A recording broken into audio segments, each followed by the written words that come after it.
Good afternoon and welcome to the Return Homestead. My name is Mike and my wife Marty and I homestead 50 acres in southeastern Kentucky. Today I'm back in the master bathroom. We are working on the shower. It is still a plumbing day. I know I've told you many times plumbing is not one of my favorite things. Today I want to show you one of the reasons why.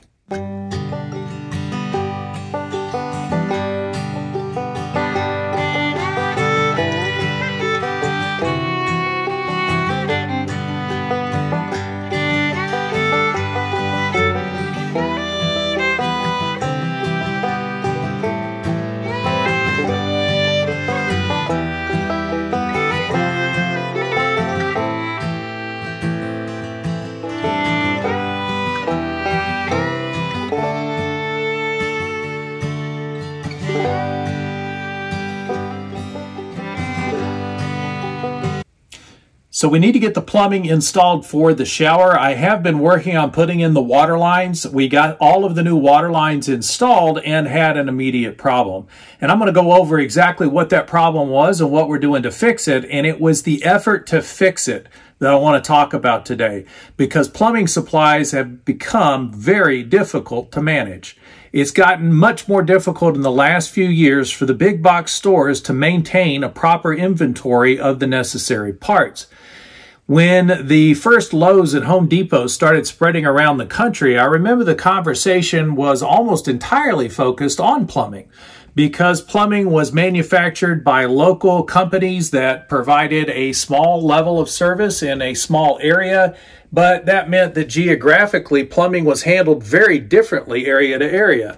And that made it difficult for Lowe's or Home Depot to come up with a standard or uniform plumbing supply section. One of the first and most difficult decisions I had to make about installing these water lines was what material to use. The water lines were originally CPVC, as they are in most mobile homes, but that CPVC has a tendency to be very brittle. And enough pressure in the wrong direction on a piece of brittle CPVC will break it off at these couplings. If we were to try to rotate a fitting like this 90-degree elbow and put tension on the pipe in the wrong direction, if it's old and brittle CPVC, it will simply snap off. That's what happened to me when I was installing the toilet in this bathroom. And that was the first time we had to go under the house in order to make a repair, was to repair that plumbing. So I decided to simply use CPVC. My preference would have been to use PEX. PEX is a much better product. There are two different types of PEX. There's PEX-A and PEX-B. And Lowe's is full of PEX-B. They've got all of the PEX-B tools and implements, all of the clips that you need, and all of the crimp-ons. And it's those crimp-ons that, to me, kind of ruin the system. The PEX-A uses an expansion tool to open up the end of the PEX pipe and allow you to insert a fitting. So you insert the compression tool in the end of the PEX pipe and you expand that end, making a large flange on the end of the pipe. That slides over a ribbed fitting, and then as the flange closes back up around those ribs, you get a nice tight seal. That's the beauty of using the PEX-A. PEX-B uses a crimp-on tool and a metal band to try to crimp that onto the fittings, and they always leak. Those crimp-ons just don't work the way they were designed to. I would avoid PEX-B anytime you can. And the problem is that right now you can't get the expansion tools for PEX-A. Lowe's is not carrying them. Home Depot is not carrying them. I haven't been by Harbor Freight to look for them, but I suspect that getting PEX-A is almost impossible right now. I know it's impossible to get the tools. The CPVC section of Lowe's is, however, well stocked, with the exception of one item. The one item that you almost cannot find at Lowe's at any time of the day or night throughout any time of the week is a shark bite coupling at 1/2 inch. 1/2 inch shark bite couplings are empty on every single Lowe's shelf that I have been to. Now, every other shark bite fitting you could imagine is available, but the simple 1/2 inch coupling, not available anywhere. And that forced me to have to use regular glue-on couplings. So what are you supposed to do when you're standing there in Lowe's in the plumbing section and you need a 1/2 inch shark bite coupling and there aren't any? There are a lot of fittings on that wall in front of you and none of them are shark bite couplings. There are other opportunities for repair that don't necessarily need a shark bite. There are some repair kits that are essentially just a metal hose like you would use for the water supply underneath your bathroom sink or on your dishwasher. But those hoses come at a cost. To repair one of these water lines would have cost $22. That's a very expensive fitting for doing a glue up between two pieces of pipe. So rather than spend the $44, I decided to look at every single coupling on that entire wall, and I went through everything before I finally found a solution. So this is a standard repair coupling. It is CPVC. It just uses a compression nut on the end of the coupling to squeeze a rubber gasket around the pipe. So you have this rubber gasket inside of the lock nut. So you slip the nut over the pipe, stretch this gasket around the end of the pipe, and then screw it onto the end of the coupling. That's going to give you a nice tight seal at the end of the coupling. You've got a nice open 1/2 inch space in between and a similar coupling on the other side. So this should allow me to do a compression fit up without needing to get all of the water out of the line, and I won't be taking any chance of washing the glue away and ending up with a leaky fitting. So that repair coupling is usually available in PVC or CPVC in just about every size you would need to use in order to do water lines and even most drain lines. The couplings are easy to use. There's some question mark as to whether or not it's going to work. I've never used a coupling like this in this kind of an environment with a pressurized 1/2 inch line. I have no idea if that rubber gasket is going to seal tightly enough to keep the water in. The only way to know is to put the coupling in here, turn the water on, and see what happens. Now, I'm hopeful that because this fitting was available, it tends to work. It's not a shark bite fitting. Those always work. So this one's still got some question marks. Let's go get it installed and see if it works to solve our problem. I've already removed the previous couplings just by cutting them top and bottom with a small hacksaw. That seems to be the best and easiest way to work with the CPVC to get it cut. They do make cutting tools, tools that are similar to this. This is actually for 1¼ inch PVC pipe, not CPVC at a 1/2 inch. It can be used to cut this 1/2 inch CPVC, but I've experienced some really big problems using a cutter like this. This applies a lot of compression to the pipe, and sometimes the pipe will simply compress instead of cutting, and eventually you end up cracking the pipe, putting too much pressure on it and the cutter not actually cutting through it. So I've decided that using a small hacksaw is probably the best way to cut the CPVC. So you notice that the body of the repair coupling is about the same size as a standard coupling. And this is to allow you to be able to squeeze this into two pieces of pipe that have already been cut.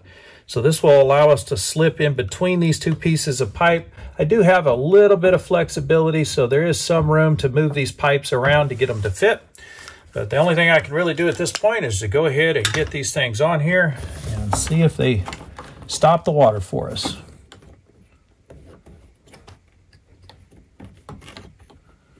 Just get our rubber gasket around the pipe and get our locking nut in place. And then all we should have to do is screw the fitting on.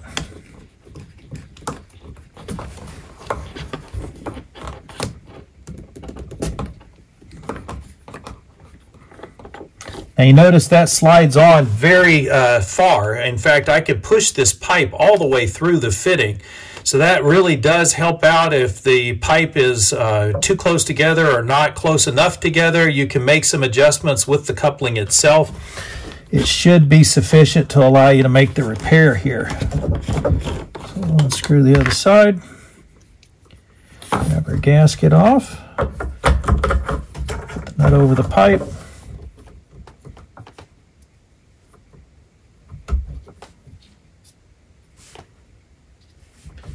Get the gasket stretched around the pipe.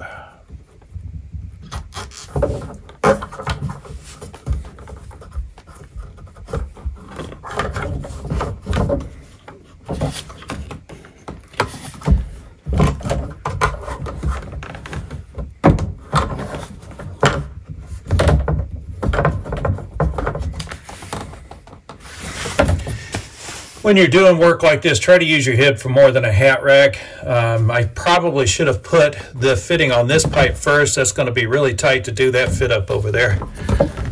Let's see if we can get it done without having to take that coupling back off again.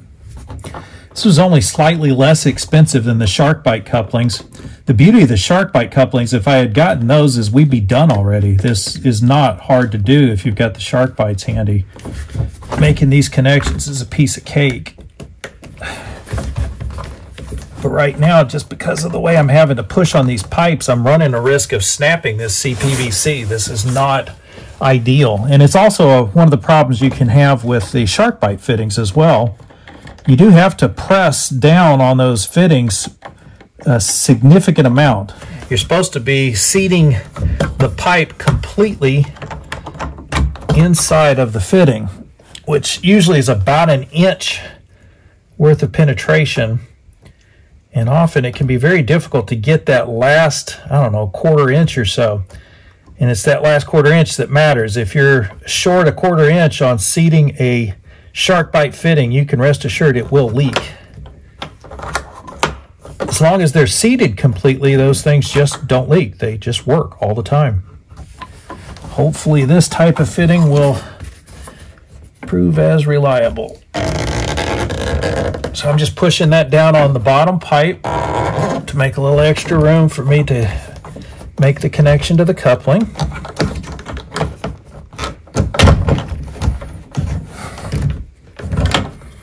Now, one of the nice things about these fittings is that in these tight circumstances where the pipe's got to be tweaked in an odd direction, oftentimes having that threaded coupling to pull the pipe together is the only way you're going to get it to line up correctly. There we go. We have the two couplings in place. That should restore our water lines and allow us to continue installing our shower head. One other fascinating part of plumbing supplies now are the generic valves that you can get. So these mixer valves have made things very simple. You don't have to be an expert plumber who understands these valves to the nth degree in order to be able to install them, but you're also limited in what you can do with these. And because they're trying to make everything as generic as possible for a one-size-fits-all, and because these are one-size-fits-all, you're also going to end up with a spout for your tub. So this shower head could be used in either a shower stall or in a tub shower combo. The only problem is they don't include a brass plug for the kit. So if you're not installing a tub spout, you got to find a brass plug to cover that up with. All right, so we got everything connected. It's all hooked up. The valve is installed. We don't have the handle on it yet, but we can operate the valve. We've got the plug in the bottom side. We are connected to the shower head. And we've got a hose set up right now in case we do turn the water on. We can run this off into a bucket so we don't make too big a mess with water spraying everywhere. But when we turn the water on, we've got some problems. But once we got everything turned on, we still had some leaks. So there's a couple of issues. First of all, this stud bay that I'm working in is not the standard 14-inch stud bay that you would find in most homes. So we are limited on space in this stud bay, and that forced me to use much smaller fittings to make this last turn into the valve. So our hot and cold water come into the valve on either side, and the valve has this male post that sticks off of it. What I found at Lowe's was a standard half-inch glue-up fitting on one side with a threaded nut on the other. Typically, when you buy a fitting like this, the nut spins freely so that once you've got it connected like this, you can continue to tighten this up. But for some unexplainable reason, the engineer who built these fittings did not design for the nut to turn. So you have to turn the fitting on all the way as tight as it will go before you do the glue up. Because once it's glued up, you can't turn the nut. And unfortunately, this one is leaking. We've got a small little drip of water that's coming out of the threads, and I've tweaked it. I've put as much torque on that nut as I dare without snapping this CPVC off, and it's still leaking. So we got to come up with a new solution for this, but that's not all. Our repair couplings do not work. You can see the severe bend and twist that's in this CPVC line just because of the way it was installed and the bulkiness of the fittings themselves. But this water line does not seal because of all that stress on the pipe. And I don't see any way to make it seal. It's going to continue to leak as long as that tension is on the supply line. So the original solution of using shark bite fittings to glue up a new section of pipe is probably our only solution in this case. So we're on our way back out to find those shark bite fittings. Hopefully somebody in town has some shark bite couplings on the shelf. And finally, this is what it looks like when you get the shark bite fittings. Now, these are not actual shark bite fittings. These are another type of compression fitting. I want to tell you guys something. You can find any kind of shark bite fitting you want in Lowe's except for 1/2-inch couplings. They just don't have any of these. Checked 3 different stores and they were all out. So I went to a plumbing supply house and of course they have compression fittings, and that allowed us to finally finish this job up. We did try one other type of repair coupling, but the pipes have too much tension on them. Those repair couplings are great if you've got a nice straight run that you're repairing, but if you've got some bends or twists in the pipe at all, those things don't work. So we did have to go and get these compression fittings that are like the shark bites, and they've done a fantastic job. The water is on, everything is nice and tight.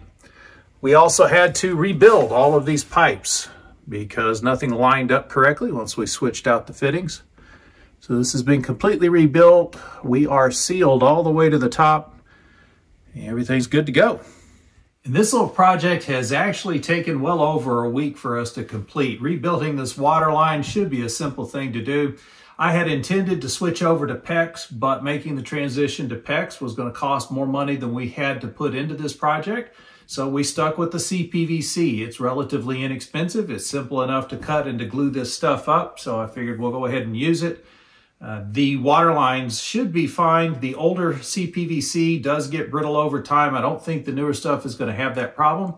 And the reality is, if it lasts 20 more years, we won't be here anyway. So it's fine for this installation. We finally did get it all done. The water is turned on. We've restored water to the rest of the house, so we have toilets and working sinks. We've also managed to get the bathroom vanity completely installed while we were working on this, and we got some drywall up on the walls in the shower here. So we're making progress on our remodel, and hopefully we'll be able to get moved in down here before the end of the year. We do appreciate you joining us on the Return Homestead today. If you haven't subscribed to the channel yet, please take a minute to open the window, hit that button, and go ahead and subscribe. If you wouldn't mind, hit the thumbs up while you're in there, just so everyone knows you enjoyed the video. We'll see you next time. I'm here, let's see if they stop the water for us.